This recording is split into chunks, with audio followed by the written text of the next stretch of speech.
Very simple. Young people, let me say this to you. We are gathered here from all over Nigeria.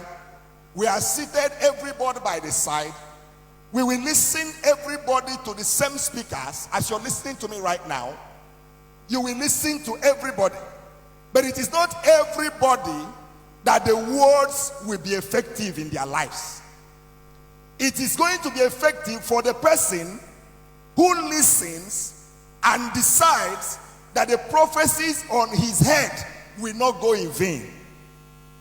This is University of Nigeria and Nsukka. Several years ago, I came to this school as a student. Before I came to this school as a student, I was physically challenged at the age of 3. And between the ages of 3 and 10, I was a beggar in my village. Everybody knew me. I was crawling on the floor for 7 good years. I will hang something on my neck. I will go to the marketplace to beg. That was what I was doing for 7 years. And for these 7 years, all my age mates were already in school. I was despised. I was nobody. Until one day, I decided to go to school. And when I got to school, the headmaster made a mockery of me and said to my father, "Why did you bring this one here? What did he come here to do?" He said to my father, "He can't be a student. So take him back home. He can't be a student." And then I asked the man, "What will I do?" If you want to maximize who you are in life, you don't tell stories of what has happened to you. You tell stories of what will I do to come out of what has happened to me. That's the question. So I asked the man, "What will I do?" He said, "Go and learn how to walk." And for 1 year, I was learning how to walk with this stick. And I'll take a step and I will fall. Young people, listen to me.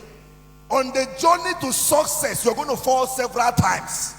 But when you fall, you're going to get right back on your legs. You're going to write an exam several times, but you won't give up until you pass that exam. You're going to go for interviews several times. You're going to be rejected, but each time they reject you, you return. You're going to set up businesses several times. You're going to make mistakes, but a mistake does not define who you are. And so from primary school, working with a stick, I came to this University of Nigeria and Nsukka. And when I entered this school, life was a hell for me. No money to eat, nothing. And then, to make matters worse, I didn't have a leg to walk with. I was telling my driver that brought me that I used to walk from 6 flats to Int'L hostel with this stick in my hand. Why? Because I wanted to prove somebody wrong. I knew I might be physically challenged, but that is not who I am. I know that you might not be beautiful according to people's standards, but that's not who you are. I know you might not be as rich as others, but that's not who you are. I know that you might not come from the greatest of families. Young person, that's not who you are. So I came in here, and then I had a terrible experience after I lost my dad.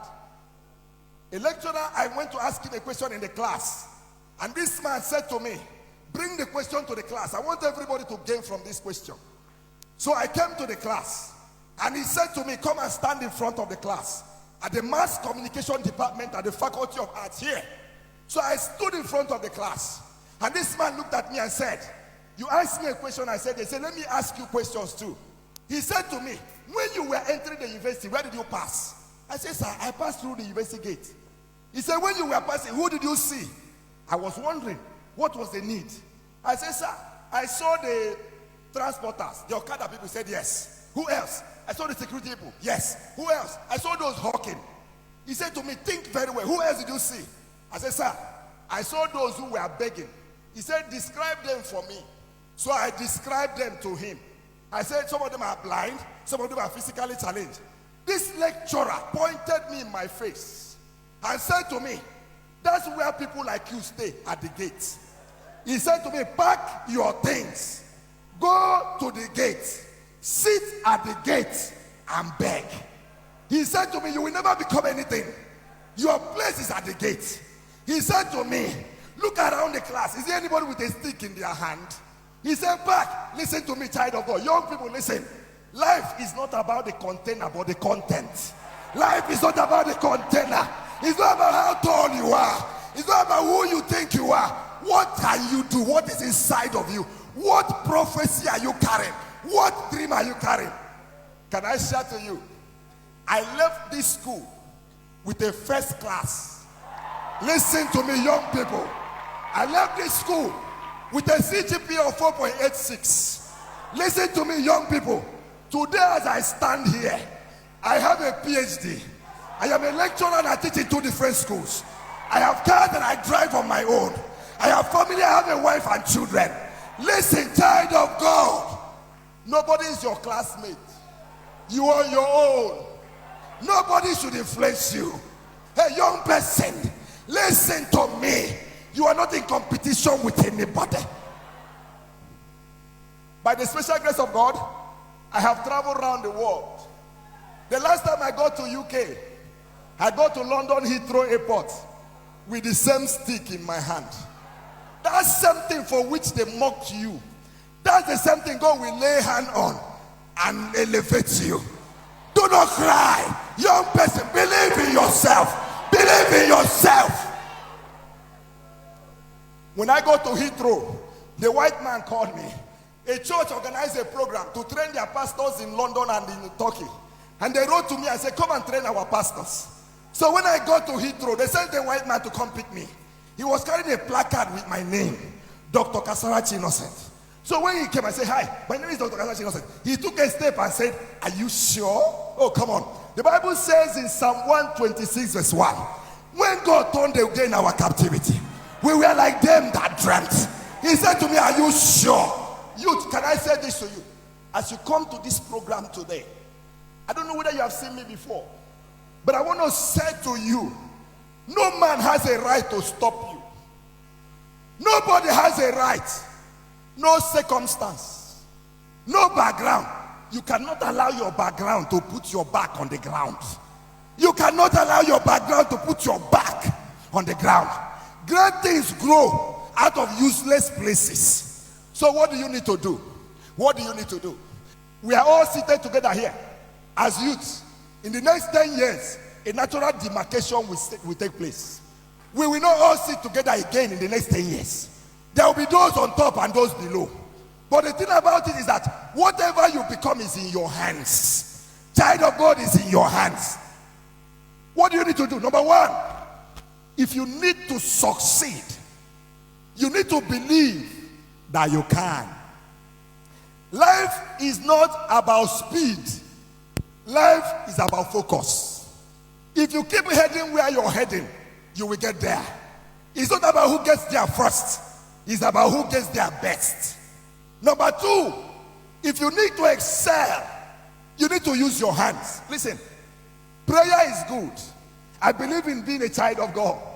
But without action, prophecy will fail.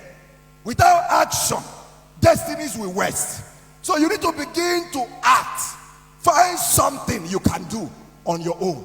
When I left this school with a first class, I went to Port Harcourt, and for 2 years I was looking for a job, and I would go, they would call me. And when I appeared, they said, we would have taken you, but because of your leg, we won't take you. And for 2 years I was trying, I was dying. Until one day I said to myself, what makes me a graduate is not the certificate, but it's inside of me. So I decided to act on my own. As you go back from here, find something to do with your hands. Number three, if you want to excel, the next thing you must do, close your ears. Close your ears. There's nothing they've not said to me. One day, I was going to Abuja to take part in Church of Nigeria Writers Conference. I got to the airport, and a man came to me. I was trying to check in. He came to me and said, excuse me, sir. I said, yes. He said, please, we don't allow beggars around here. Can you take your things and move out of the airport? Listen to me. If you know where you're going, you don't respond to everything you hear. It's not everything you hear that you respond to. Manasseh was supposed to be great. There were prophecies on his head, but he never became great. Why? Prophecy without you will not fulfill. Go back. Seal your ears. Number four, the next thing you must do, when you make mistakes, bounce back. You know, when we got to the gate yesterday, I told my brother who is driving me, I said, this is the same gate the man said I'm supposed to end my life as a beggar. But I'm not stopping at the gate. Nobody can stop you if you don't stop yourself.